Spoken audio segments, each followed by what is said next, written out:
Szabolcs, te tényleg azt gondoltad, hogy ezután fogunk az ipar 4.0-ról beszélgetni? Eddig annyira jól meg voltak tervezve ezek a konferenciák. Na de hát akkor most mégiscsak ez lesz a mi kihívásunk, úgyhogy ezért rendezik át mögöttem a srácok a színpadon. Nagyon szépen megkérném a beszélgető partnereimet, hogy próbáljanak meg legalább olyan viccesek lenni ebben a témában, mint Soma a bűvészetben.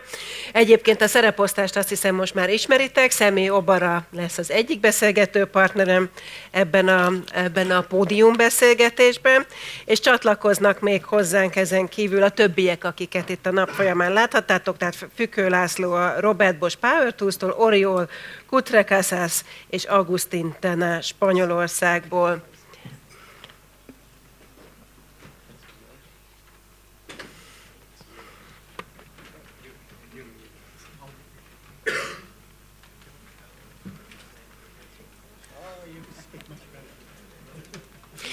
És természetesen itt vagytok ebben a beszélgetésben ti is. Egyrészt megint itt van ez a labdamikrofon, ami egyébként sokkal jobb poén, mint amennyire eddig kihasználtuk a nap folyamán. Aki tavaly itt volt, az remélem, hogy már meg is tapasztalta, de most még itt az utolsó lehetőség, hogy egy kicsit dobáljátok.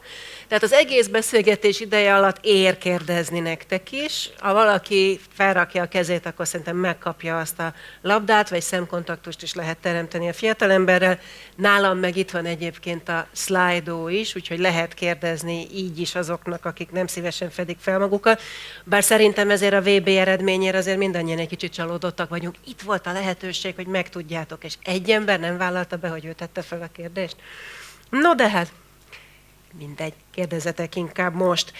Tehát, ipar 4.0-ról volt már szó, Fükő László beszélt róla például hosszan, de most megkérdezném az összes résztvevőt, és elsősorban Személy Obarát, hogy ők hogy látják ezt a kérdést, illetve hogy látja például a Toyota az ipar 4.0-át, hiszen ők azért már elég régóta itt vannak. Én jövök. Semmit kérdeztem, nincsen rajta. Oh, I was asking you about... I was so used to the fact that you had translation, but don't worry, I'll just ask you in English. I was asking you about Industry 4.0. How do you see that? Laszlo was talking about earlier in his presentation. And also, how does Toyota? Well, I think Toyota was always a little bit averse to technology. So even if you go to Toyota today, you will see some of those things that companies are using digital and high tech to solve, like Kanban even. Toyota still uses those physical cards. But we see that there are some changes going on. We visited a restaurant in Japan, and we bring people every year. In this restaurant, the owner is a PhD in Toyota production system, and he put an RFID in each one of the workers in that restaurant, and then he plotted the spaghetti diagram, and now he understands where each one of the sections of the restaurant and workstations should be located. And we see that happening more and more. So I believe that this will only help Lean to take a faster pace. Oriol, what's your view? About Toyota? No, about Industry 4.0. But if you have views on Toyota, I mean, you shared your views on McDonald's earlier. I don't see why Toyota should be any different. About the digital and so. Yes. Well, I think that when people point to the moon, some people look for the moon and some people look for the digit. Okay? Look for the finger. And I think that we have to look for the moon. So, digital for what? Why we want digital? Why we want technology?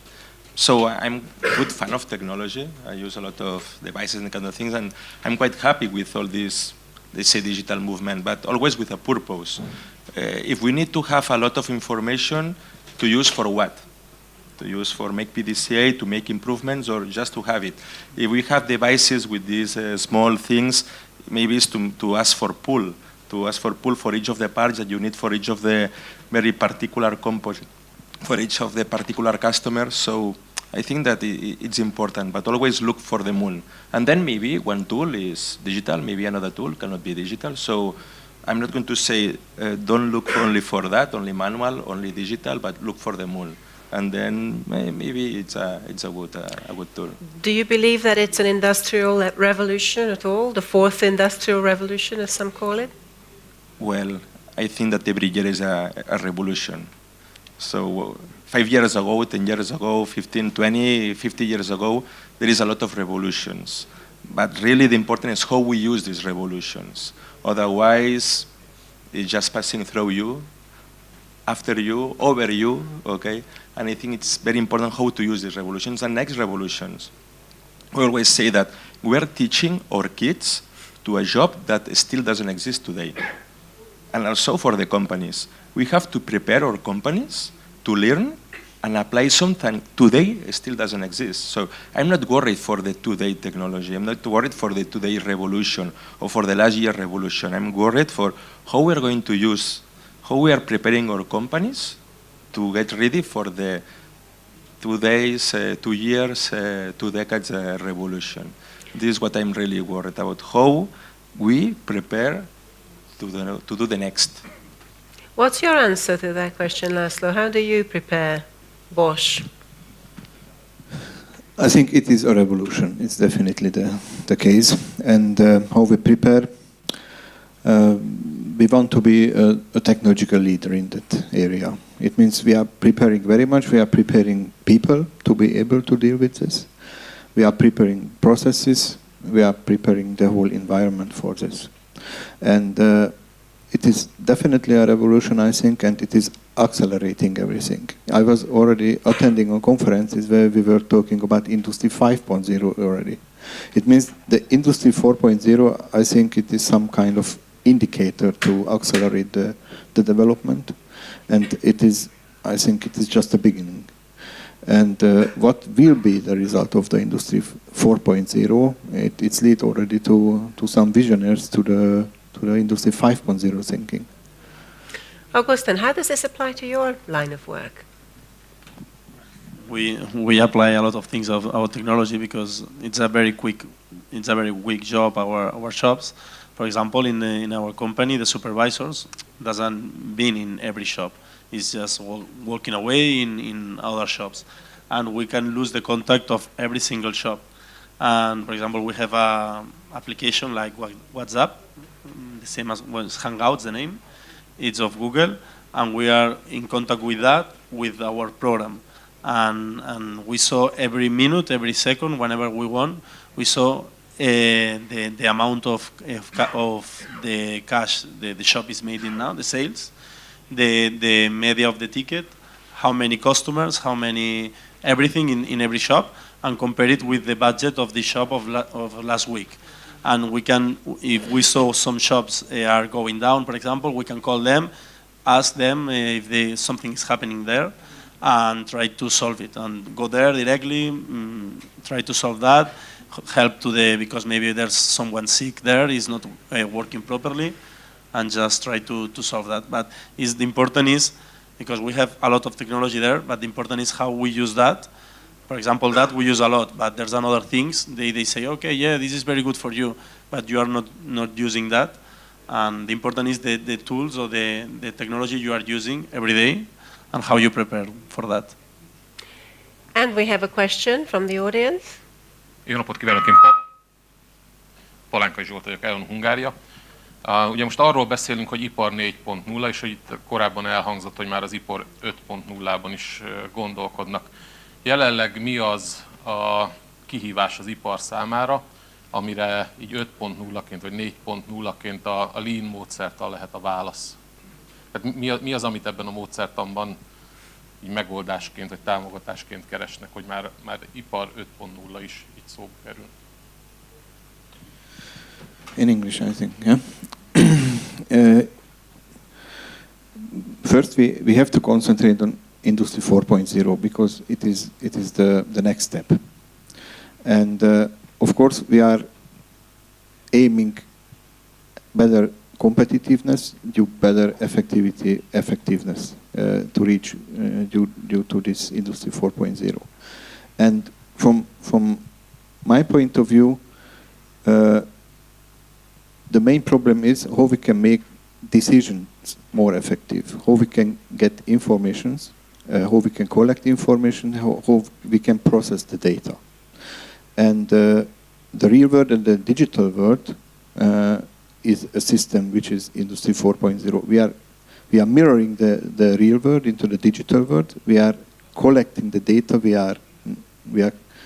we need, and that is, from my point, the first step to define what kind of data we want to collect, what we want to achieve. That is the target.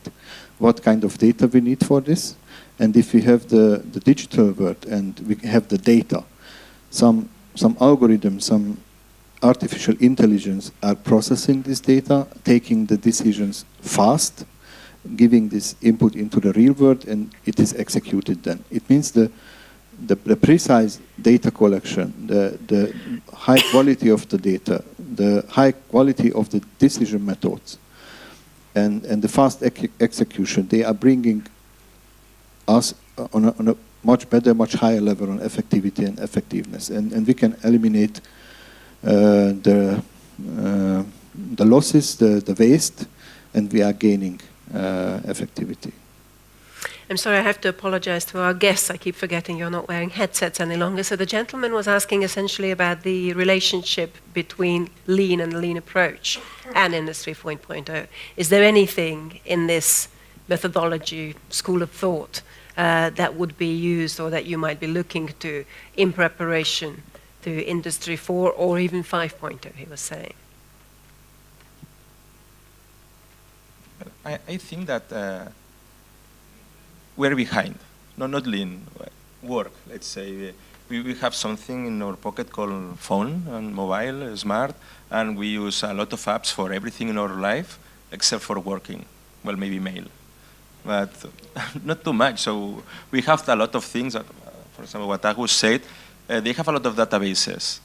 It's very smart, but they have a chatbot to ask to these databases through Hangout. Oh, it's quite smart. So you have a lot of databases, but how to grab that?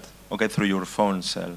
So yes, I think that all this Lean 4.0, we have to, sorry, all this 4.0 revolution, we have to use to our purpose. As I said, okay, to improve, to manage, to make this small batch size, to make just for the customer. And also we are seeing that we can skip a lot of steps, we can skip a lot of phases through all this digital. Uber or Airbnb, it's putting together supplier with customer, no more intermediate, okay? Want to not to use that on a lean farm, on the lean industry, to put more in contact all this and skip some of these steps that we have in the middle, so remove all the waste that we have there. So I think, yes, I think that we have to take profit and we have to make experiments and to understand as soon as possible, always say, fail as soon as possible and get knowledge also as soon as possible.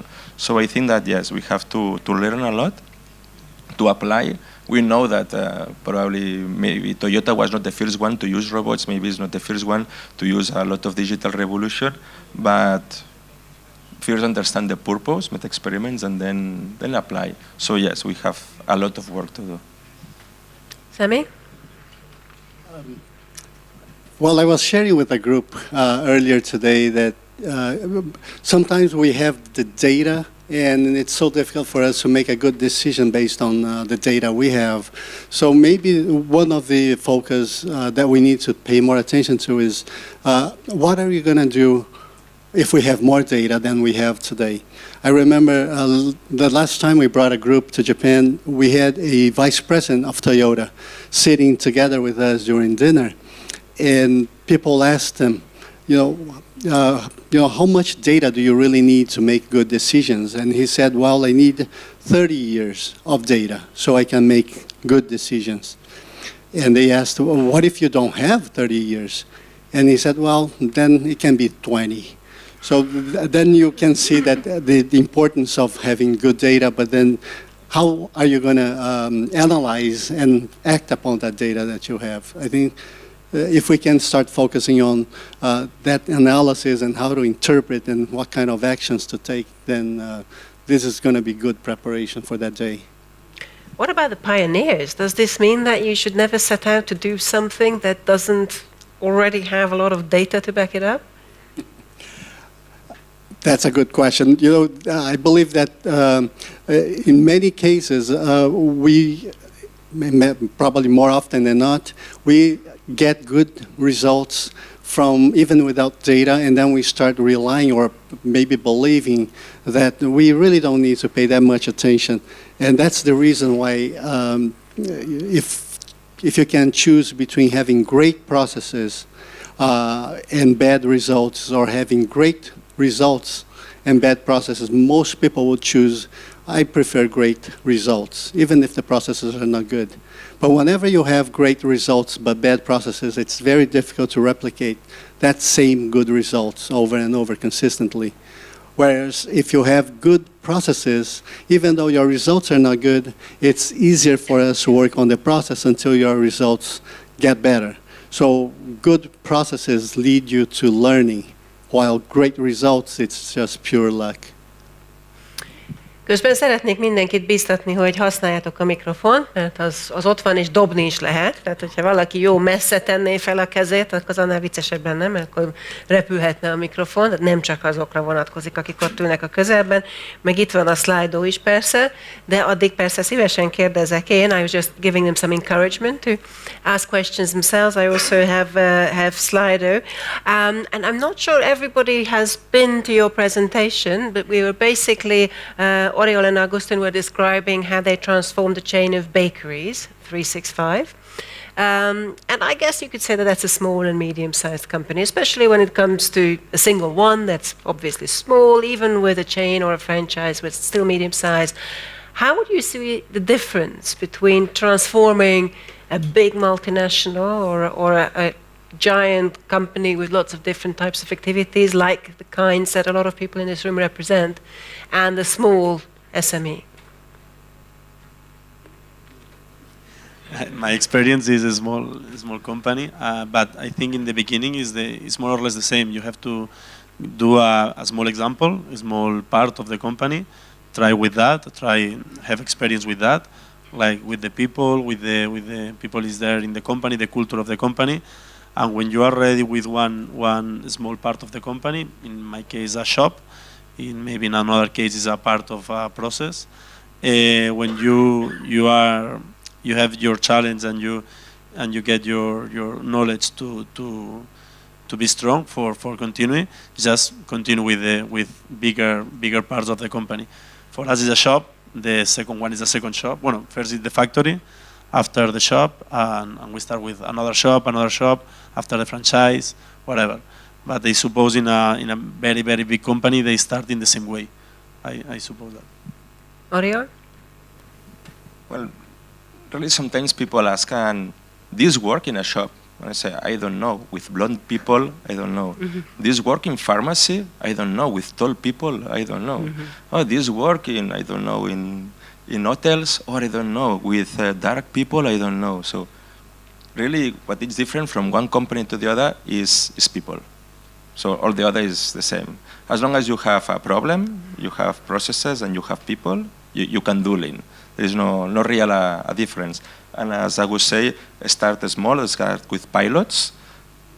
It's very important, management. It's very I always say frontline people is very important, it's true, but management is very important. If management are convinced, if management are engaged, you can help, they can coach, because it's the real thing.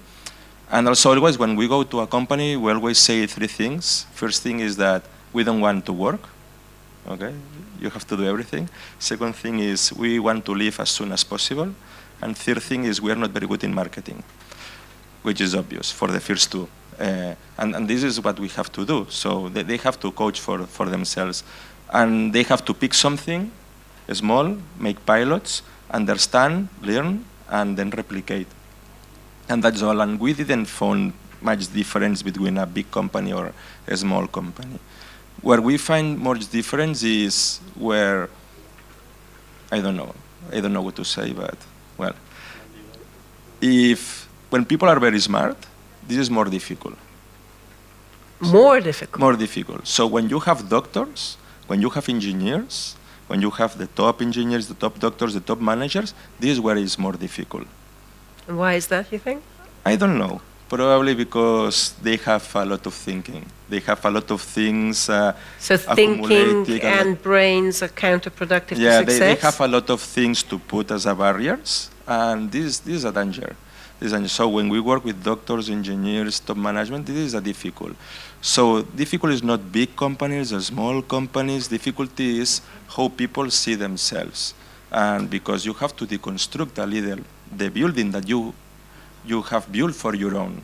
And this is not easy for someone. And sometimes you don't have to deconstruct, just move a little. And also we have to learn. We always never have all the reason. We always not are all right. But this listening to other people, this constructing, this giving another direction, this is not easy. So maybe what you're talking about is not so much brains, but ego. Well, it's a mix. Sometimes one make the other and the other make the first one, but it's something like that. So when you go to a company and you perceive something like that, then it's then you can. But it's seen very, very, very early because, well, you know what is a haka. You know the Australian, New Zealand when you play rugby, okay? Can you perform, please? Not much. You know this kind of thing. So sometimes when you visit a new company, when you visit a new department, you find a haka.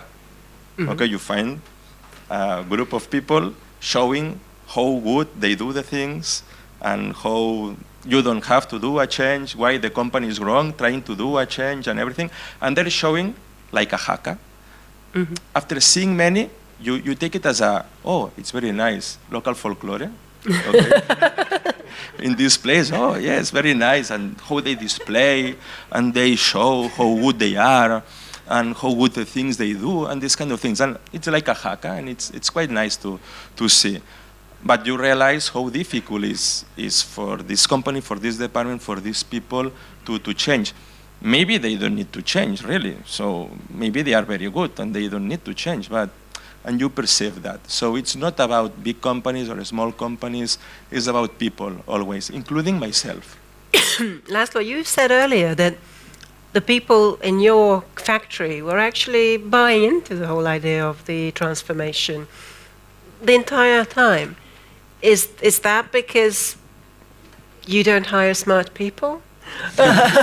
or do you have another way of motivating people through this transformation? Good coaches and good leaders. Definitely not. We have smart people, yeah. But it is somehow a different kind of working. It is somehow people. I think it's a new experience for the people. You know? How to get the life easier or better, the work easier and better. People get supported from the system, and people feel that the work is not taken away from the people. Then they get support from the system, and that's the main topic. People have to be sure that the workplaces are safe, and this new technology is helping them. And then in that case they are motivated to work with. So you don't recognize anything about the haka that Oriol was just describing? No, it was surprising also for us how people are motivated, self-nominated to take part into this project. From the blue-collar workers until the highest levels engineers, everybody wanted to participate in it. We had a small group of people. We started the project. Mm-hmm. I think some 5 or 7 people, they were dedicated to the project. But finally we had so many volunteers that almost 50 people were working in this project, and more than 40 were volunteers in the project. That's wonderful. And the genome of the people working in Bosch Hungary will be distributed to all of you after today's event for all of those who would want to have similar people in your companies and might not have that benefit today. No, just kidding. But Sami, I could see that you were nodding. So to you, what was said about the power play, the haka, the demonstrations, that obviously sounded more familiar. What's your take on all of this?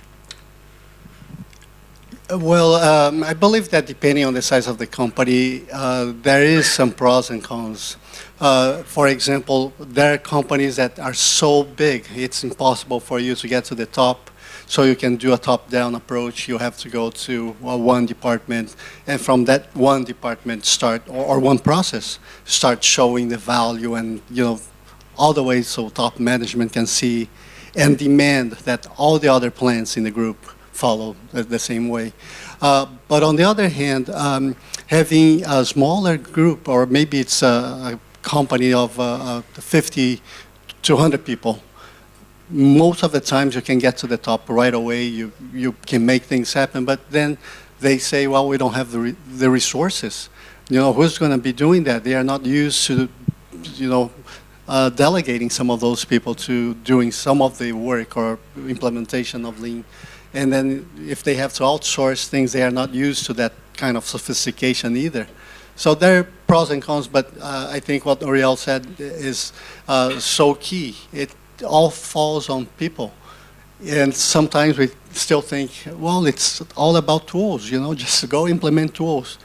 And all the studies that we have out there showing why Lean fails, it's because it's a lack of leadership, lack of people, cultural change, and all the other things like that.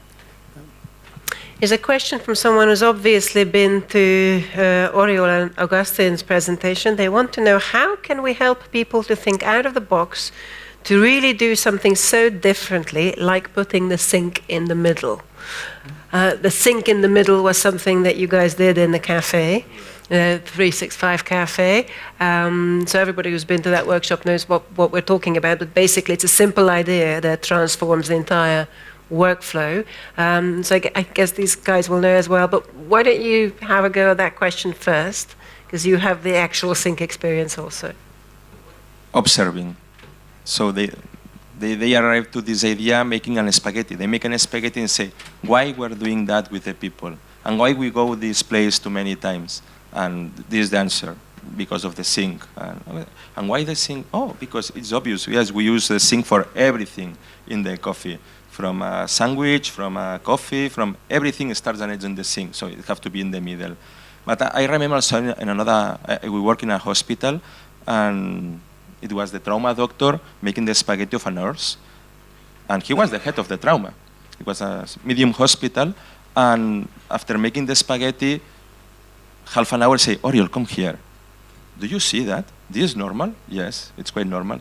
Because this nurse is making a lot of travels. Yes, I know. And he said, do you know why she's making these travels? No, you're observing, tell me. Because of the doctor. Because we didn't tell her the right things at the right moment, in the right blah, blah, blah. This is why. So we are making that for her. And this is nothing that I don't know. I know that work. In Mondays, I'm the doctor in the emergency department, so I'm in this position. But I never saw which is the consequences of that. So basically you're saying that if there is spaghetti, the box just disappears. Maybe. So, and then he continued, do you know what I'm going to do tomorrow? I say, no idea, tell me. I'm going to take all my physicians here to make their own spaghetti. Because if I tell the result of the spaghetti, they will not understand. They will not believe me. But if they make the spaghetti for themselves, they will understand why it's so important to work in a different way. And say, you get it. So the important is not why the sink is in the middle. Is to see that the sink is in the wrong position. And I guess the question from someone in the audience was, how do you get your team to see simple solutions like that? Laszlo? In this case was, everybody has to do the spaghetti. Yeah.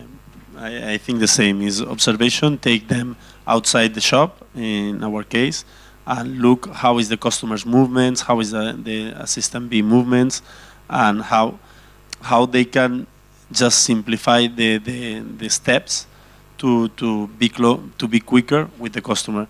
Normally, a salesperson try to be very quick because she want to have the customer happy, she want to sell the most part of the more things to the customer, and don't look about the effort. And just look about go quick, and maybe you see the people just running around the shop, but trying to go very, very quick. And if you just take them out to the shop and just make a simple tool like spaghetti, simple tool like standard work, like job instructions, things like this, they start observing things, and they start to understand how they can do just to change small habits to improve. But they can do it. There are not really complicated things. There are not machines. They just observe movements, same products, just make closer the things. If I'm all the time taking this paper, just don't have the paper there. Just, okay, why we don't have the paper here? Why we don't have if we are all the time asking for orange juice, why the machine of orange juice is in the back of the shop? Maybe we can put it in the front of the shop. And why the orange are instead of beside the machine of orange juice, why the orange are in the back office? We can have the orange here. How many we need for a day? We need for a day 4 boxes. Maybe we can have these 4 boxes in the same space. Simple tools, not complicated. Not machines, not big data. We can say just observation, one day, another day, because every day, for us in our example, every day is more or less the same as the next one. If we change today, tomorrow we're going to enjoy it. Laszlo? Can you summarize the question again? Yeah, how do you make people think out of the box and come up with the sort of single big ideas like moving the sink and changing the whole workflow? How we are making people thinking about outside of the box. Yeah. Motivating people to do that. Yeah. It means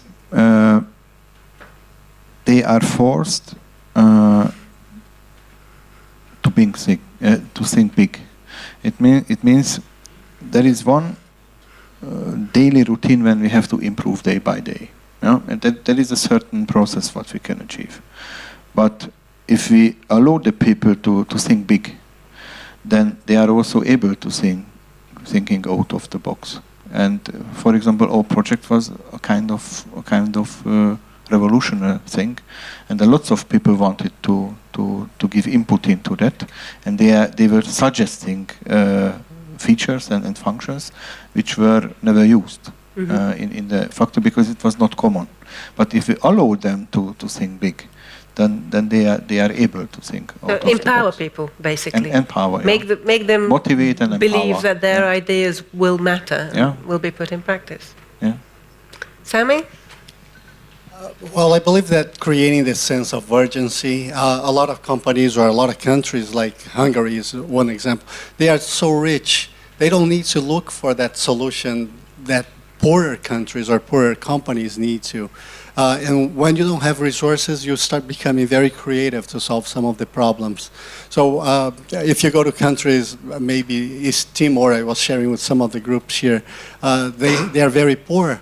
They make shoes and flip-flops out of tires, and they use those PET glasses, soda bottles to make part of their garment and their clothes, and they do that because they need. Here, most countries in Europe or in the U.S., people are so rich that they never looked for that solution. They never needed to think outside the box. They just need to go to the store and buy whatever they want. So maybe creating that need and even the sense of urgency is key. Well, thank you very much to our guests, and thank you for coming all the way to Hungary. This is the end of this particular part of the event, but I hope you're not rushing and people might have the idea to catch you by the coffee table on their way outside. But let's give them all a big applause. Egy nagy tapsot kérnék szépen a